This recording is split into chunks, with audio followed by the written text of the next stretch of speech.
Tu veux investir, acheter un appart, lancer un projet, génial. Mais si ton compte, il est à sec tous les 25 du mois, tu construis sur du sable. Je te dis ça sans jugement, parce que je l'ai déjà vécu. Fin de mois, je me suis déjà retrouvé à gratter 10 euros de cashback en me disant bon vas-y ça payera un plein, on connaît quoi, tu vois, c'était ça. Alors voilà le deal, on commence par l'épargne, pas l'épargne parfaite, des habitudes, ok? Donc tu vas voir, c'est moins douloureux que tu crois. Imagine ton salaire comme une pizza, ok? On la coupe toujours en 3 parts. Une part pour vivre, une part pour kiffer, une part pour te protéger et avancer. La version livre s'appelle les 50-30-20.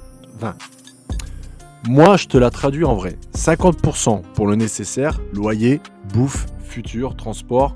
30% pour les trucs qui te font sourire, les restos, les fringues, vacances, les abonnements, bref, tout ça. Et 20% pour ton futur toi.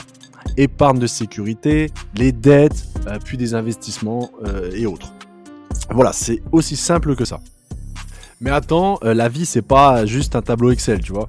Donc, si ton loyer te mange, par exemple, déjà 60-70%, on va s'adapter. Le principe, c'est que ça bouge pas. Tu te payes d'abord, et même 10 euros, même 20 euros. Le tout, c'est vraiment de faire l'effort. Tu te crées cette identité, je mets de côté chaque mois, point barre. Et c'est ça qui change vraiment toute ton histoire, le futur, ton futur. Allez, je te donne des exemples. Allez, on va prendre 3 situations, d'accord? Première situation, tu gagnes, je sais pas moi, 1300 euros net. On ne va pas te raconter que 20% d'épargne, c'est facile. On vise 60, 15, 20 ou 70, 10, 20 si le loyer il est costaud, tu vois. Donc ça donne quoi? Donc les essentiels, tu auras par exemple 845 euros, les plaisirs 195 euros et l'épargne 260 euros. D'accord? Et si 260 euros c'est trop, bah tu démarres à 100 euros. Tu rajoutes plus ou moins 20 euros quoi, tous les mois, d'accord? Et tu vas gratter du gras là où ça ne fait pas si mal, tu vois. Donc un forfait mobile, internet moins cher, 2 abonnements qui servent à rien, des Netflix, des trucs comme ça, tu vois. Et surtout la bouffe. 3 menus simples, courses une fois par semaine, fini les Uber Eats, les McDo et toutes ces conneries. Tu vois, si tu peux pas, il faut se serrer la ceinture. Si tu veux un résultat réaliste, j'ai vu des gens passer de 80 euros d'épargne à 160, 170 euros en 30 jours juste avec ça, juste avec cette technique. Et au bout de 6 mois, tu as quasi 1000 euros et ça change et franchement, ça te permet de respirer vraiment, sincèrement. Deuxième cas, tu as 2000 euros net. Donc là, ça c'est une version plus propre, d'accord? Là, tu peux faire directement les fameux 50, 30, 20. Tu vois, l'essentiel, 1000 euros, les plaisirs, 600 euros, l'épargne, 400 euros. Mais si tu es motivé, passe en 45, 25, 30 par exemple, pour aller plus vite, d'accord? Donc tu épargnes 600 par mois et ça te fait déjà 7200 euros par an. Tu vois, c'est énorme. Donc ça, c'est vraiment ton fonds d'urgence, tu vois, plus ton premier ticket d'investissement en fait, tu vois, sans te mettre la corde au cou non plus. Donc ça, c'est ça qu'il faut garder en tête. Et je te donne un troisième exemple, d'accord? Donc là, tu es par exemple à 3000 euros net. Donc alors là, tu peux accélérer, tu mets 40, 25, 35, l'essentiel à 1200 euros, le plaisir 750 et tu épargnes 1050 euros tous les mois, ok? Donc c'est là que tu prends vraiment de l'avance par rapport aux autres, il faut se servir aussi de cet avantage. Tu te construis du capital qui te permet de dire oui, on va plus vite, tu auras des bonnes opportunités et de négocier forcément sans trembler, ça c'est ça qui est le point positif.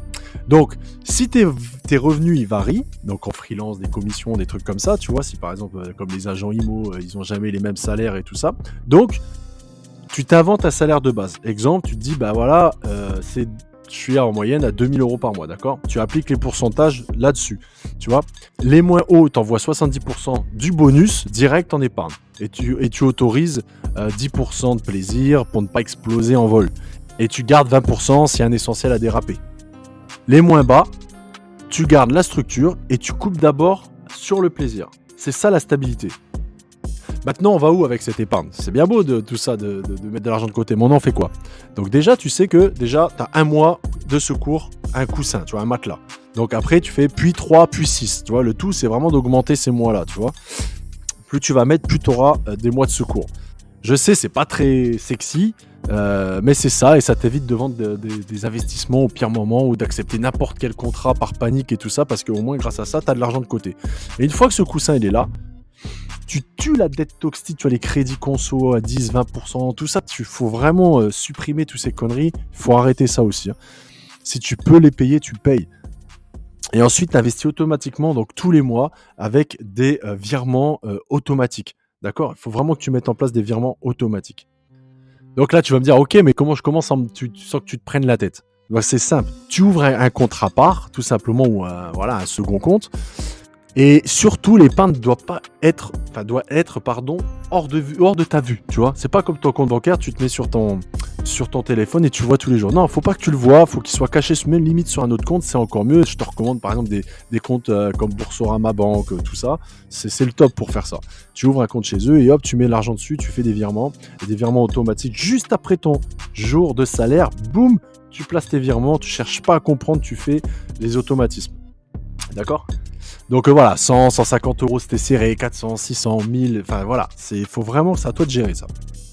Ce qui est important aussi, c'est de savoir aussi renégocier tout, parce que personne n'y pense, mais le fait de, par exemple, de renégocier les assurances, les abonnements téléphone, d'EDF, des banques, il y a plein de frais, honnêtement, tu peux gagner facilement 50 à 150 euros par mois, facile, vraiment.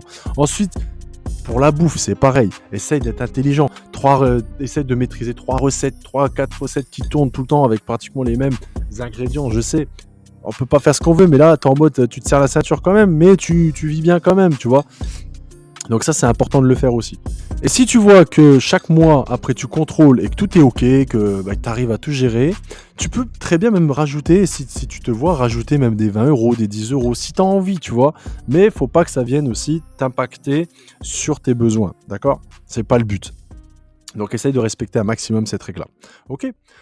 Après, les pièges, c'est quoi? C'est d'attendre les bons moments. Ça n'existe pas le bon moment. Le bon moment, c'est aujourd'hui, tu vois. Et le meilleur moment, c'était hier. Donc ça, c'est important de le faire. Là, dès que tu vois cette vidéo, tu l'as pas fait, hop, tu y vas, tu la revois si tu veux, et tu mets ça en place directement. D'accord? Ensuite, reste vraiment focus sur cette stratégie. Commence pas à changer de méthode tous les 5 minutes, tous les 2 semaines, quoi. Non, faut que tu restes focus. Une fois que tu as choisi un plan, tu y vas, et tu restes vraiment comme ça. Après, si tu me dis oui, mais j'ai des dettes, j'arriverai pas à faire, il y a toujours moyen de mettre un petit peu d'argent de côté. Et justement, à un moment donné, tu vas la payer. Ton objectif principal, ça va être de payer tes petites dettes que tu as fait, tes crédits conso que tu as fait. Il faut vraiment que tu règles ce problème-là. Et c'est grâce justement à ça, en faisant même ça, que tu vas pouvoir régler tes dettes. Rappelle-toi, ton premier investissement, c'est pas d'acheter un appart ni de la bourse, c'est ton épargne en automatique. Il faut que tu épargnes ton argent en automatique. C'est le plus important. Donc, t'enclenches là, tout de suite. Dès que tu vois cette vidéo, tu le fais. Et tu verras que dans 6 mois, tu vas me remercier. Tu reviendras et tu pourras commenter la vidéo et tu me remercieras. Donc, j'espère que cette vidéo t'a plu et j'espère que tu vas faire le nécessaire juste après, une fois que tu as fini cette vidéo. En attendant, je te dis à bientôt. Ciao, ciao.